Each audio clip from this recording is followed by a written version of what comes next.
Okay, here we are, Inner City Press, Matthew Russell Lee, here in Foley Square. Today, the closing arguments in Palin versus New York Times. Should be interesting. Yesterday, the evidence closed, and then Judge Rakoff ruled that punitive damages, at least at this level, at least as decided by him, will not be available. But the closing arguments continue. Meanwhile, we've been chasing down the Bitfinex hack money laundering case, Razzle Khan, rapper / fake Forbes writer. Now, I've had some experience. Not experience. I've looked into Forbes. There's a guy in the UN system. He's the son-in-law of Ban Ki-moon, previous Secretary General, and he was always claiming that he was a big Forbes writer. Turns out he was just paying money to write these pieces. Now he's the UN's ambassador to China. You can look him up online. He blocked me on Twitter. That's why that's a tease. Ready?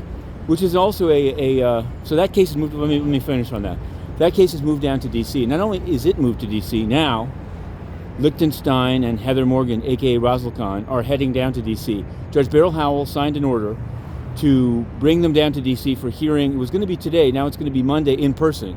We've written to Judge Beryl Howell as best we could to say there should be a phone line. Number one, just generally we believe that to be the case. It's been the case in January 6th cases. Why not in this huge hack? But number two, Lichtenstein at least, maybe Heather Morgan, but Lichtenstein at a minimum, was placed under quarantine in the MDC in Brooklyn, placed under COVID protocol 14 days. So one can imagine a journalist saying, I don't want to go to that, but I have a right to cover it. There's no reason they can't keep these lines up. In Brooklyn, meanwhile, the judge overseeing the Roger Ng One Malaysia Development Bank case has said that journalists can't be in the courtroom at all, even if you go there.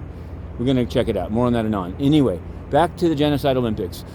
UN's Chinaman, Ban Ki-moon's son-in-law, nepotism special, is sucking up to Xi Jinping desperately as he slaughters and imprisons the Uyghurs. So it's not just that Guterres went and did nothing and showed what a flaccid human rights advocate he is. The UN is actively supporting genocide.